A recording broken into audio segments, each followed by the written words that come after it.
I give myself as a personal example. I do not have a DVR. I watch most of my shows online. Go to work, come back, and just watch it online. Now, a DVR only costs me an extra $10. If Netflix decides to give me that premium service, $10, maybe $15. I would not pay $20 for it. Yeah. That's the max. Yeah. $15, meaning everywhere I go, I can watch my shows online as they come out on TV. Then also giving me a customizable base where it's everything on my page is customized to the shows I want.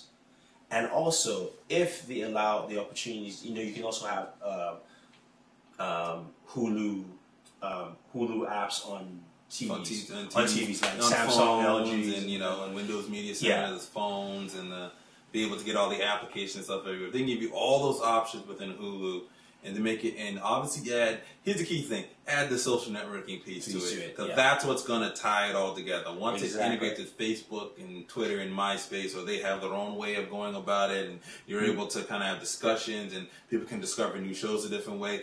A good way for them to base on is the way Zoom does their Zoom Social. Would be a good way for them to base on it. People can see what you're watching, and go see if they want to watch it and stuff like that. I mean, I agree, and I think actually they should do it with Facebook and Twitter, especially Facebook, in the sense that once it's almost, say a rough example.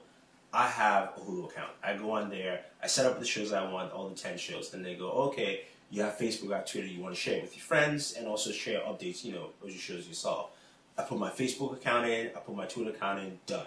What that does for me is, one, it gives me updates saying, hey, your shows are up, they're ready to go, or, check the show out. Yeah. These are new stuff that's coming out. Suggestions. Then also, once you post something, even on the Hulu board of that show, you can either decide to share it with your Facebook friends, your Twitter friends, so you automatically double post it out there for you on your Facebook page saying, you know what, I just saw House last night. It was great. You all should check it out. Whatever it is.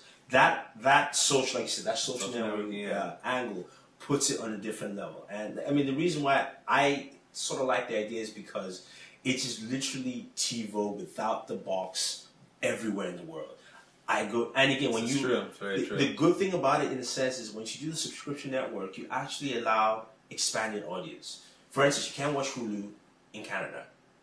Oh, you can't watch it again? No, you can't. I have a friend in Canada. Was trying to catch a couple of shows. I said, go on Hulu. Couldn't watch it because it's restricted. They can't watch it in the UK and all space because of the content and the whole laws.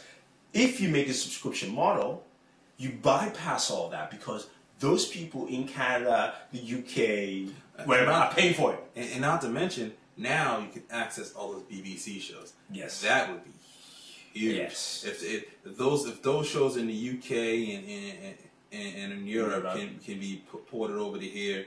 And then we can also get our weird Japanese TV shows go along with it. Exactly. to go along with it. You can now bring that around, and for instance, there goes satellite TV. A lot of networks have a lot of, especially British shows. They have a lot of British shows they want to bring to America. They don't know how. Testing ground. Hulu. And the good part about that would be with Hulu and that they could test out these international shows is that they wouldn't have to look at it and make a crappy port of it for the US. Exactly. They could stop doing that. And they can sit there and say, we can just take the show for what it is. We don't have to pay to make a new show and swerve it this way. We can just leave it just how it is because we know the audience. And you don't have to even bring it to the networks anymore. If you're getting a good viewer base, you might as well keep it there. I mean, you have a lot of room to play around with. So, the subscription model isn't bad if they don't get greedy. Yeah, and say, that's the key. And say we're charging $20, $30 or something like that. That's the key thing of them for not to get greedy. They keep it simple. There has to be some. There has to be. There's got to be something. There's got to be something. There's got to be a little bit of gold there. There's got to be a little something there for you to pay for that. There's got to be something. There's got to be a lot of differences. There's got to be a lot of enhancements. There's got to be a catcher there for you to go and get that. Mm-hmm. You know what? I want all these services. I want the HD content. I want access to the international show. I want access to Instant Now. I want all that, and I'm willing to pay $12.99 or $13. Yeah, I mean the thing is this is $14 a month. Yeah, you have to make it that model. And then the other thing, I think the last two important things we talked about apps, but it really stressed the whole app nature, especially every single from your your Androids, your Windows mobiles, your Apple, to your RIM devices, even to your Nokia, whether it's Symbian S60 or Mimo that's coming out. Yeah, it's got to be on everything. And every single thing. And work well on 3G and Wi-Fi. And have the app there at least for the very bare minimum of setting up your shows at the very beginning. Then you can work everything else and make sure it works well. The first thing is you got to make sure that you, for instance, TV.com, which is CBS, has an app now on G1, and I'm sure on the other devices where you can watch shows, watch clips of shows. You can't really set up you don't have a similar service like Hulu, but you can watch shows online, and that puts you back on CBS shows. I haven't watched Law and Order in a while, but I'm like, I check it out, and that's what they need to do. No, Law and Order was NBC. Oh, sorry, no Law and Order. What do you call it again? The other one, CBS show, crime show in Vegas. CSI. Yeah, CSI. Yeah, and I just checked that out on my G1, and that was it. So, if they have an app like that, then it's easy for them to, to do things like that. And the last thing is, I think, we have Netflix on the 360, we have Netflix and PS3, eventually come around on the Wii. That is literally, how many consoles are they combined all together? Close to 100 million? Yeah. I mean, we're not saying it's going to be 100 million, but literally that is, if you just put the math, simple math, that's 100 million set-top boxes for Hulu. Yeah, easy. And I mean, literally, because AKA on the Wii, you just have a Hulu channel. That's it. On the Xbox, it's basically a Hulu Blade, Hulu channel, and then maybe even able to customize different channels. Exactly. Well, that could take off pretty big, especially when you have such a large market for the Wii. And on the PS3 also. And that's a great way to get multimedia and on-demand content to the Wii without having to add very much to it. And it's powerful enough to do that. It might not be able to spit everything out in HD, but it'll be powerful enough to do it. But exactly, if I were Hulu, like you said, I would go. Who is lacking it the most now is Nintendo. In that sense, Microsoft does it well with with excuse me.